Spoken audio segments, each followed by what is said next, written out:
పరమ యెరూషలేమా పరిశుద్ధ భూషణాలతో వరునికై అలంకరించి సిద్ధపడే వధువు సంఘమా.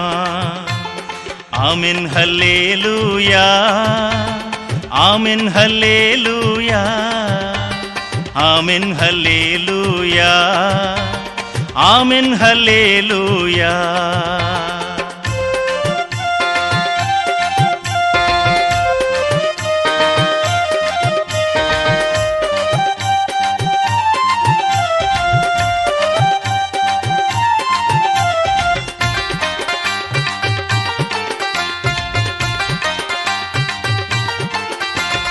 రెక్కల క్రింద తన పిల్లలను చేర్చుకొని ప్రేమతోడా పిలిచిన కోడిని పోలి,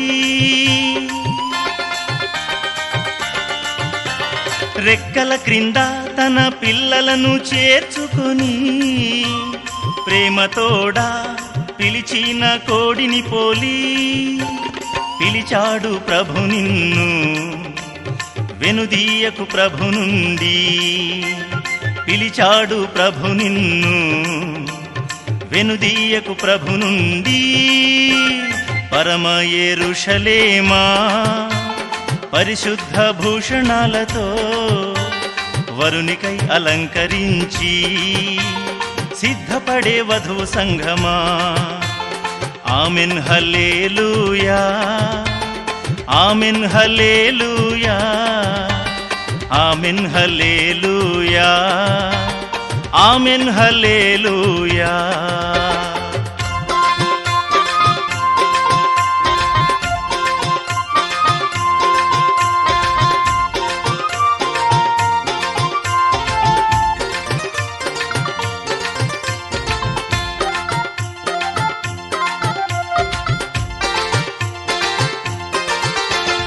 నా గొర్రెలు నా స్వరము వింటాయి, అవి ఎన్నడూ నన్ను వెంబడిస్తాయి.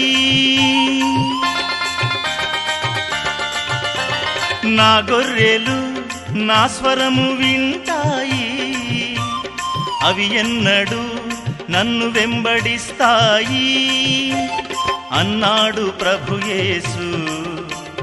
అనుసరించు ప్రభు యేసుని అన్నాడు ప్రభు యేసు. అనుసరించు ప్రభు యేసుని. పరమ యెరూషలేమా పరిశుద్ధ భూషణాలతో వరునికై అలంకరించి సిద్ధపడే వధువు సంఘమా. Amen hallelujah, amen hallelujah, amen hallelujah, amen hallelujah.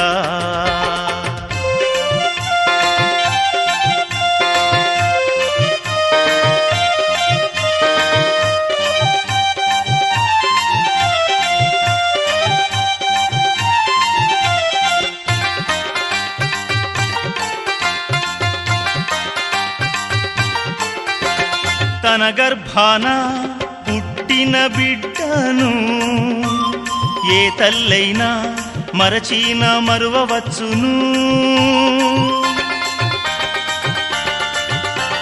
తన గర్భాన పుట్టిన బిడ్డను ఏ తల్లైనా మరచిన మరువవచ్చును. ప్రభు నిన్ను మరువాడు, మరువవద్దు ప్రభు యేసుని. ప్రభు నిన్ను మరువాడు, మరువవద్దు ప్రభు యేసుని. పరమ యెరూషలేమా పరిశుద్ధ భూషణాలతో వరునికై అలంకరించి సిద్ధపడే వధువు సంఘమా. Amen hallelujah, amen hallelujah, amen hallelujah, amen hallelujah. ప్రభువైన యేసుక్రీస్తు నామములో అందరికీ నా ప్రత్యేక వందనములు. కుటుంబ బలిపీఠము వాల్యూమ్ 4 జనవరి 15. ప్రకటన 10:11.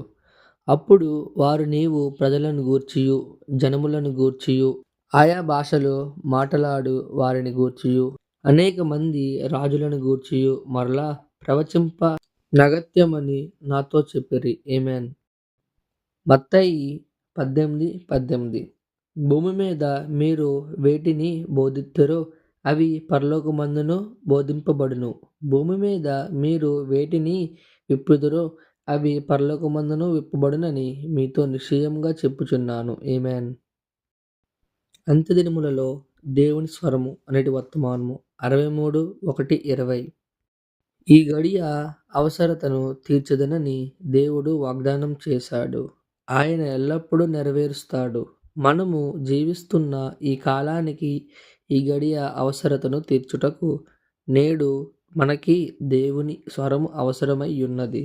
ఆయన దానిని వాగ్దానము చేసే ఉన్నట్లయితే దానిని ఆయన తప్పక నెరవేరుస్తాడని మనం నిశ్చయతతో ఉండవచ్చును. తన సృష్టికర్త తన అవసరతను తీరుస్తాడని మాట ఇస్తే అదే విశ్వాస అభయం. నేడు భూమిపై అనేక స్వరములున్నవి. వాటిలో నిజమైన దానిని గుర్తించుట కష్టము. ఎందుకనగా అవన్నీ సహజాతీతమైన స్వరాన్ని వినబడనీయకుండా చేస్తాయి. అనేకమైన ఏదో తెలివి సంబంధ స్వరాలున్నాయి. గొప్ప గొప్ప మేధావుల యొక్క స్వరాలు వారి యొక్క మేధో సంపద దేశాలను సహితం కదిలించాయి. ఆమేన్. ఈ చివరి దినమున దేశంలో మరియొక జనమున్నది. వారు తన వర్తమానికుని ద్వారా చివరి కాలములో చివరి స్వరముగా ఉందురు. అవునయ్య, సంఘము ఇక మీదట ఏమాత్రం దేవుని నోటిగా ఉండదు. దానికి దాని సొంత నోరున్నది. కాబట్టి దేవుడు ఆమె యొద్ద నుండి మల్లుకొనును. ప్రవక్త ద్వారాను వధువు ద్వారాను దేవుడు ఆమెను గద్దించును. ఎందుకనగా దేవుని యొక్క స్వరము ఆమెతో ఉండెను. అది నిజం. ప్రకటన చివరి అధ్యాయము 17వ వచనములో ఇలా ఉంది. ఆత్మీయ పెండ్లి కుమార్తెయు రమ్ము అని చెప్పుచున్నారు. పెంతెకొస్తు యొద్ద వినబడినట్లుగానే మరోసారి వాక్యము ప్రత్యక్షముగా వినబడును. అయితే వాక్యపు వధువు మొదటి కాలంలో వలె నిందుకు గురి అగును. అప్పుడాయన చివరి కాలంలో మాట్లాడుచున్నాడు. నీకు వాక్యమున్నది. నీకు ఇదివరకటి కన్నా ఎక్కువ బైబిలున్నవి. కానీ వాక్యము గూర్చి నీవేమి చేయుటలేదు. నీవు కేవలం దానిని నరికి ముక్కలు చేయుచున్నావు. నీకిష్టమైన దానినే తీసుకొని ఇష్టం లేని దానిని వదిలిపెట్టుచున్నావు. వాక్యంలో జీవించాలన్న ఆశ నీకు లేదు. దాని విషయమై నీవు విహాదపడుచున్నావు. నీవు చల్లగానైనను వెచ్చగానైనను ఉండిన మేలని హెచ్చరించుచున్నాను. నీవు చల్లగా ఉండి దానిని నిరాకరిస్తే దానిని నేను సహించను. నీవు వెచ్చగా ఉండి దానిని సత్యమని ఎరిగి దానిని చొప్పున బ్రతికితే అందు విషయమై నేను నిన్ను పొగడెదను. నీవు నా వాక్యాన్ని తీసుకొని దానిని గనపరచకపోతే నేను నిన్ను గనపరచుటకును నిరాకరిస్తాను. నా వలన నీకు వాంతి కలుగును. ఎందుకంటే నా నోట నుండి నీ మీద ఉమ్మివేయుదును. ఇప్పుడిది అందరికీ తెలుసు. నులివెచ్చని నీరు నీకు వికారము పుట్టించును. కనుక నీ కడుపు పాడగును. నీకు వాంతి కావాలంటే నీవు నులివెచ్చని నీళ్లు తాగితే చాలు. అంతకన్నా మించినది లేదు. నులివెచ్చని సంగము వలన దేవునికి జబ్బు చేయును. అందుకే తన నోటి నుండి ఉమ్మి వేస్తానని ఆయన అంటున్నాడు. జలప్రళయముకు ముందు దేవుడు ఏమన్నాడో మీకు గుర్తు చేసుకోండి. సంఘము చల్లగానైనను వెచ్చగానైనను ఉండిన మేలని దేవుడు కోరుచున్నాడు. అన్నిటికంటే ఉత్తమమైనది ఆమె తీవ్రమైన వేడిగా ఉండాలి. అయితే ఆమె అలా లేదు గనుక శిక్ష జారీ అయినది.